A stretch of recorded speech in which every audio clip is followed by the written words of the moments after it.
बारी मिनाल से कहता है कि तुम्हें कुछ भी कहने की जरूरत नहीं। ये सारी बातें परीक्षे को खुद पता होनी चाहिए कि उसे क्या करना और क्या नहीं करना। आखिर तुम क्यों इस बात के पीछे हाथ धो के पड़ चुकी हो जिस पर वो कहती है कि तुम नहीं जानते इसकी वजह से मेरा घर कितना खराब हो रहा है। परीक्षे की वजह से मुझे अनाया इसे इस कदर के ताने दे रही है और कहती है कि मैं ये सब कुछ बर्दाश्त नहीं कर सकती। मुझे तो ये था कि ये लड़की को समझ आ जाएगी, लेकिन शायद परीक्षे को इस बात की समझ ही नहीं आ रही और वो अभी तक यान का ऑफिस नहीं छोड़ रही। आखिर ये सब कुछ क्या है? तुम्हें उसे समझाना होगा, ऐसा ना हो कि मैं कुछ और कदम ले लूं। मतलब ये है कि मैं किसी भी तरह से कंप्रोमाइज नहीं कर सकती। जिस पर मृणाल उसको कहती है, फिक्र मत करो, मैं खुद उससे बात करूंगी और मुझे पता है कि परिचय मेरी बात को जरूर सुनेगी, इसलिए तुम्हें परेशान होने की कोई भी जरूरत नहीं है। परिचय को जैसे ही ये बात की जाती है तो परिचय कहती है कि मैं किसी भी तरह से अपना ऑफिस नहीं छोड़ूंगी, क्योंकि मुझे पता है कि मैं सही टर्न पर हूं, तो जिसकी वजह से मैं ये काम नहीं छोड़ूंगी। अगर मैं गलत होती तो मैं शायद पीछे हट ही जाती, लेकिन अब मेरा पीछे हटना बिल्कुल नामुमकिन है। जिस पर बारी कहता है कि चलो तुम अपनी मर्जी करो और मैं अपनी मर्जी करता हूँ। मुझे तो समझ नहीं आ रही कि आखिर तुम क्यों इस बात पर इतनी जिद लगा के बैठ चुकी हो कि तुम्हें ये काम करना ही करना है।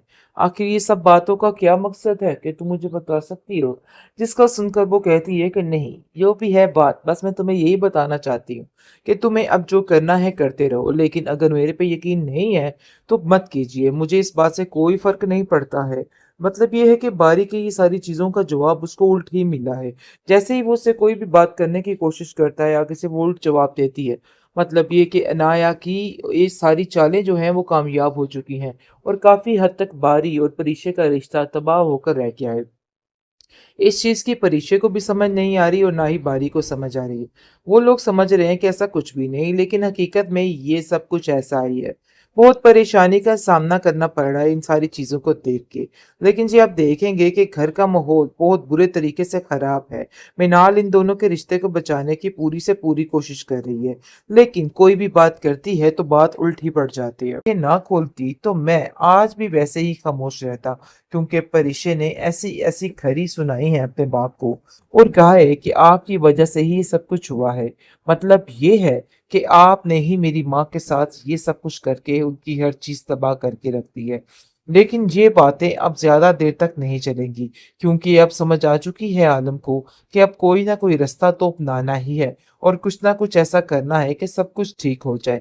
जिसकी वजह से रुमैसा को वो साफ साफ कह देता है कि देखो रुमैसा, अपने दिलो दिमाग से ये बात निकाल दो कि अब तुम्हारी सुनी जाएगी। मैंने सारी जिंदगी तुम्हारी ही सुनी है, लेकिन अब तुम्हारी एक नहीं सुनूंगा। जो मैं करना चाहूंगा ना मैं वही करूंगा। जिस पर रुमैसा खामोश हो जाती है और कहती है कि आखिर ये मामलात कैसे बदल रहे हैं, कैसे जुबैदा की हर बार तारीफ और इज्जत हो रही है। उसको ये सब कुछ सोच सोच कर और देख देख कर परेशानी हो रही है। वो जुबैदा को कहती है कि तुम लाख कोशिश कर लो, लेकिन उसके बावजूद मैं आलम के दिल में तुम्हारे लिए ऐसी नफरत पैदा करूंगी कि तुम याद रखोगी। जिसको सुनकर वो कहती है कि तुम चाहे जो मर्जी कर लो, तुम अपने किसी भी प्लान में कामयाब नहीं हो सकती, क्योंकि मैं जानती हूँ कि मैंने सच्चे दिल और नियत के साथ इस रिश्ते को निभाया है, लेकिन तुमने हमेशा हमेशा मक्कारी ही की है और मक्कारी की सजा तुम्हें पता है कि क्या है। तो बेहतर है कि तुम मौका अमल के लिए तैयार हो जाओ, जो बहुत जल्द तुम्हारे पास आने वाला है। हमें इन सब बातों से कोई फर्क नहीं पड़ता है कि क्या होने जा रहा है और क्या नहीं होने जा रहा। बेहतर तो यही है कि तुम अपने आप को अब ठीक कर लो और यहाँ से खुद ही निकल जाओ, क्योंकि मुझे नहीं लगता कि आलम तुम्हें ज्यादा देर अब यहाँ पे रहने देगा। जो हालात तुमने पैदा कर लिए हैं, आखिरकार जो कुछ अनाया ने चाहा था ना वैसा ही हो चुका है। आप देखेंगे कि अयान और अनाया की जो भी प्लानिंग थी वो काफी हद तक कामयाब हो चुकी है। पारी के दिल से परिशे आहिस्ता आहिस्ता उतरती जा रही है। वैसे ये फैसला परिशे को खुद ही कर लेना चाहिए था। पता नहीं क्यों इस बेवकूफी की इस लड़की से उम्मीद तो नहीं थी कि ये इतनी बड़ी बेवकूफी करेगी। अगर वो सारी बात जानती है, उसके बावजूद उसके ऑफिस में काम करने की क्या जरूरत थी? जानते हैं कि वो अपनी तरफ से बिल्कुल ठीक है, लेकिन फिर भी उसे यहाँ पे जाप नहीं करनी चाहिए थी। आप देखेंगे कि अयान ने वही किया जो कुछ उसने अनाया ने उससे कहा, ताकि दोनों के दरमियान फूट डल सके। आप देखेंगे कि बारी जो है वो नाराज हो चुका है परीक्षित से और कहता है कि तुम मुझसे इस तरीके से झूठ बोलोगी, मैं तो सोच नहीं सकता था। मतलब ये है कि हर बात पे झूठ हर बात पे झूठ। मुझे ये चीज़ें कुछ हज़म नहीं हो रही। जिसको सुनकर वो कहती है कि ऐसा कुछ भी नहीं, ये सिर्फ़ और सिर्फ़ आपको गलतफ़हमी हुई है। अगर आपको ऐसा लग रहा है कि मैं आपके साथ झूठ बोल रही हूँ, तो आप कुछ भी कर सकते हैं।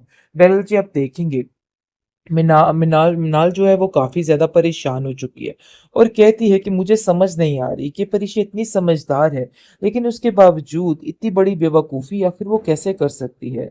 उसको इस बात का इल्म होना चाहिए कि तुम बिल्कुल भी अयान को पसंद नहीं करते। आखिर वो कैसे उसके ऑफ़िस में जॉब कर सकती है? उसको वहाँ से जॉब छोड़ देनी चाहिए। लेकिन ये बात बिल्कुल भी परिशा को पसंद नहीं आएगी और वो कहती है कि आखिर मैं अपनी जॉब में कंप्रोमाइज़ कैसे कर सकती हूँ?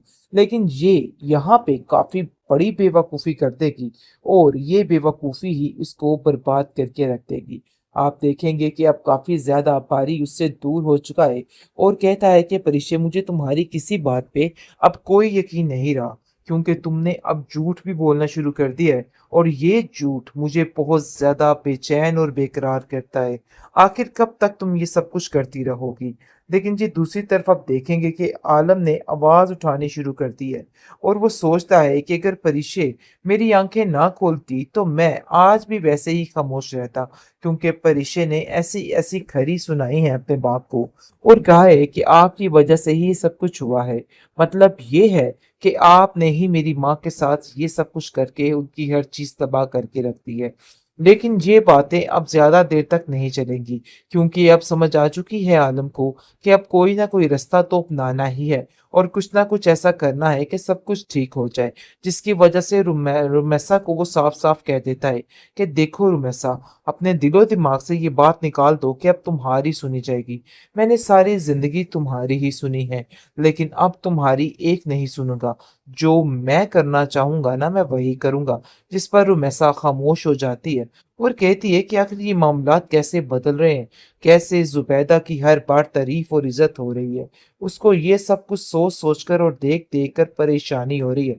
वो ज़ुबैदा को कहती है कि तुम लाख कोशिश कर लो, लेकिन उसके बावजूद मैं आलम के दिल में तुम्हारे लिए ऐसी नफ़रत पैदा करूँगी कि तुम याद रखोगी। जिसको सुनकर वो कहती है कि तुम चाहे जो मर्ज़ी कर लो, तुम अपने किसी भी प्लान में कामयाब नहीं हो सकती, क्योंकि मैं जानती हूँ कि मैंने सच्चे दिल और नीयत के साथ इस रिश्ते को निभाया है, लेकिन तुमने हमेशा-हमेशा मक्कारी ही की है और मक्कारी की सज़ा तुम्हें पता है कि क्या है। तो बेहतर है कि तुम मौका फ़ाते अमल के लिए तैयार हो जाओ, जो बहुत जल्द तुम्हारे पास आने वाला है।